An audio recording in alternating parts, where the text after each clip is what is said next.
Hi, it's Fies Tarot. Hello, all signs. Okay, so this is collectives. Okay, collective love reading.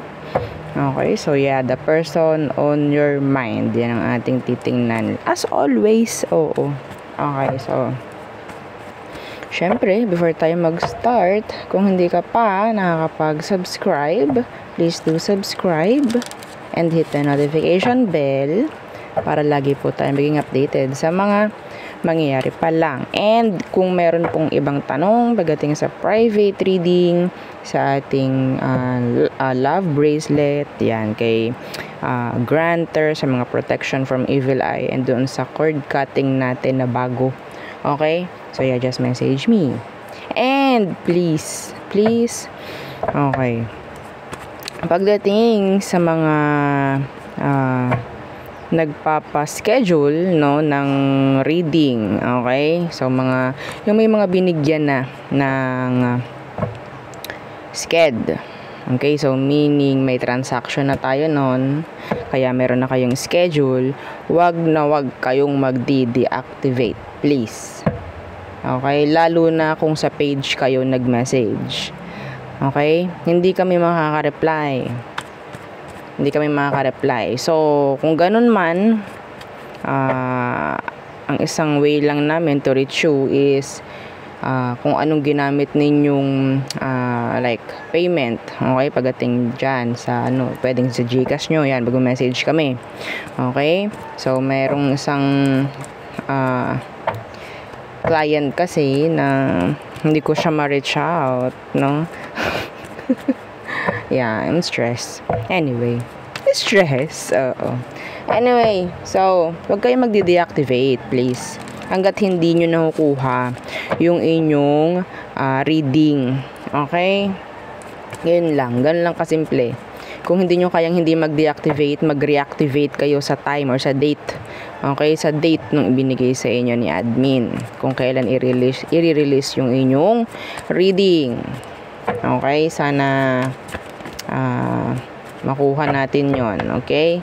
Napaka-importante nun kasi hindi talaga kami makaka-reply sa inyo because we're not using Messenger. Iba yung application namin para maka-reply sa inyo. Okay? So, I don't know why. So, sumunod na lang tayo kung bakit hindi ko rin alam kung bakit hindi maka-reply kapag ganyan. Okay. So, the person on your mind. Who is this? The person on your mind. Okay. Let's see. Anong meron sa kanya? The Queen of Cups. You love this person. Okay. Or pwedeng vice versa. What's with this? A devil. Oh. Ito na naman tayo. Gagawin ko lahat para sa'yo. Oo. Ito yun somebody is obsessed or parang talagang totally ibinigay na lahat, no? Yeah, the Ace of Wands. Pwede sabihin natin kahit ilang beses tayong magwalay, diba? Babalik at babalikan pa rin kita. Parang may mga ganong energy. I love this person. Actually, some of you, you're obsessed pagdating sa kanya. Like, sabihin nating ang hirap alisan ng taong to. Anong meron sa sitwasyon? So, we have here water sign and Capricorn. Okay, anong meron sa taon? Anong meron sa situation? Let's see. The Three of Pentacles in reverse. So, there's no cooperation. Some of you, you have here third party. Okay? Yung iba sa inyo, may third party. What's with this Three of Pentacles in reverse? Okay, the Knight of Pentacles in reverse.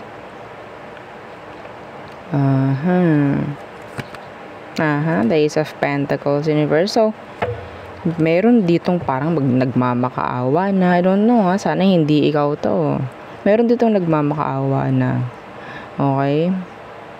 Sa situation, lahat gagawin ko, ganto, ganyan. Ano bang gusto mo para hindi ka umalis or para ako lang piliin mo? May ganyan sa situation. Kahit hindi na nagiging okay or wala nang kooperasyon yung isa sa'yo, okay, sige, ako na ang gagawa lahat para ma-fix to or para mag-workout to. Okay?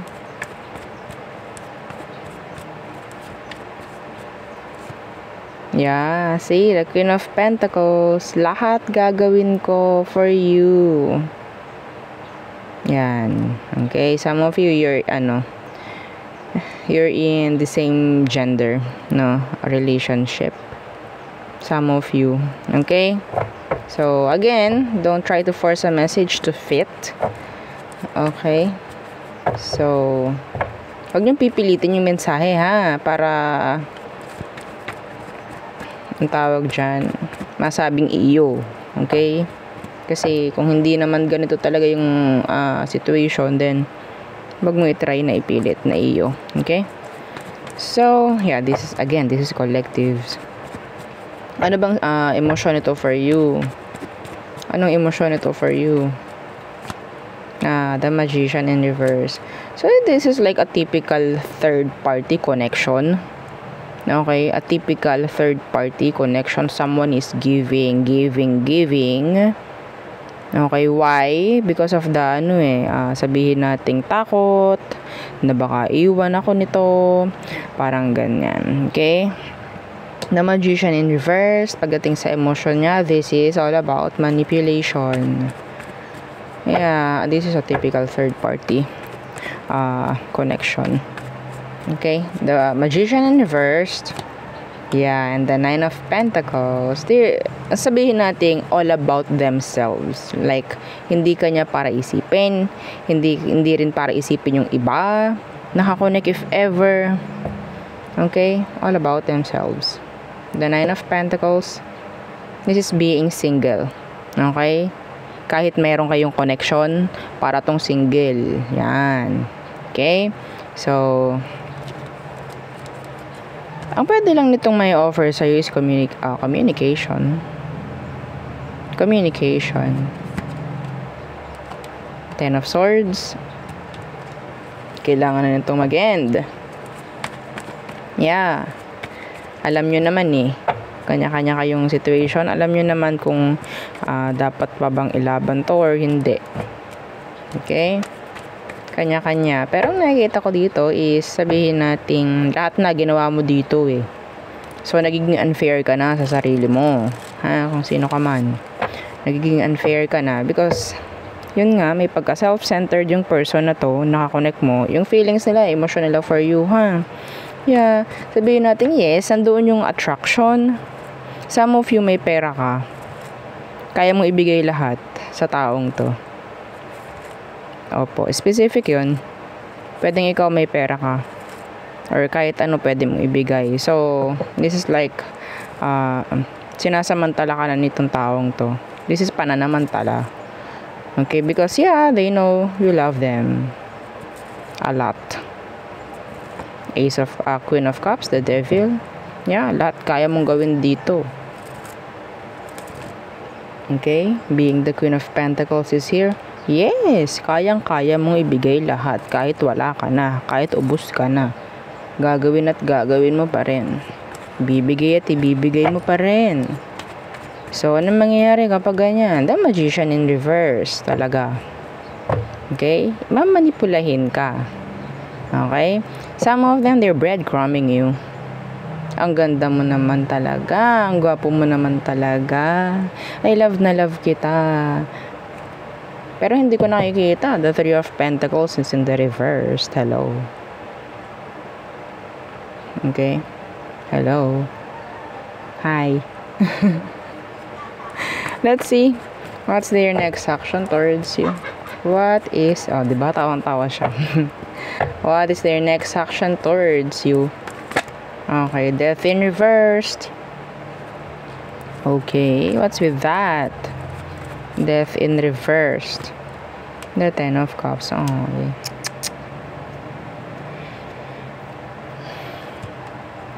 The Ten of Wands in reverse. Wala Masasayang ka na lang dito, manghihinayang ka na lang in the end. Okay? Wala sabihin nating wrong people, wrong person itong minahal mo. Hindi naman masamang magmahal, sabi nga. Pero titingnan mo rin, okay, kung deserve ba ng tao yung love na binibigay mo. Okay? So next action niya, cycle.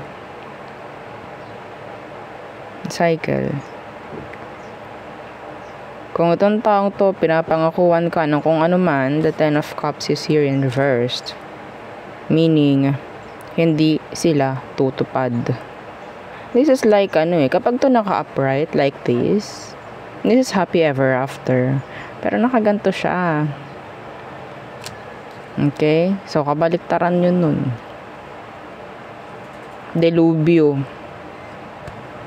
Okay? Death in reverse pa ang katabi. Meaning there's this energy of no changes. Magpapatuloy lang po kung anong meron sa inyo. Siguro hanggang sa bumitaw ka na lang din dito. Okay, hanggang sa bumitaw ka na lang din. The Ten of Wands in reverse and the Four of Pentacles in reverse. Kasi hindi naman sila totally seryoso. Nilalaro ka lang nito, ginagamit ka lang nito. Ang mahirap pa dito, kapag wala ka nang maibigay, sila na lang yung aalis. Like, wala na akong mapapala sa'yo. So, kawawa ka. Kawawa ka pag yun ang nangyari. Okay? Masyado ka talaga patient pagdating sa situation. Ang nangyayari sa sobrang pasensyoso mo, wala na, ubos ka na. Ayun ang hindi mo alam. Gawa ka ng gawa dito sa connection nyo na to para mag-workout or whatsoever. Hindi mo alam, wala nang natitira sa'yo. Yeah, this is a typical third party or sabihin natin unhealthy connection. I can't say relationship. This is just a connection for me. Okay. So, anong advice for you, collectives? Ano ang advice or outcome? Outcome/advice for you, collectives. The Five of Swords in reversed. This is, sabihin nating, hindi ka naman dapat nang nai-stress. Alisin mo lang yung stress. Okay? Because maybe, ikaw talaga yung nagbibigay ng stress, no? Sa sarili mo. Sa totoo lang. See? The burden. Pabigat. Okay? So, alisin mo na lang. It's up to you.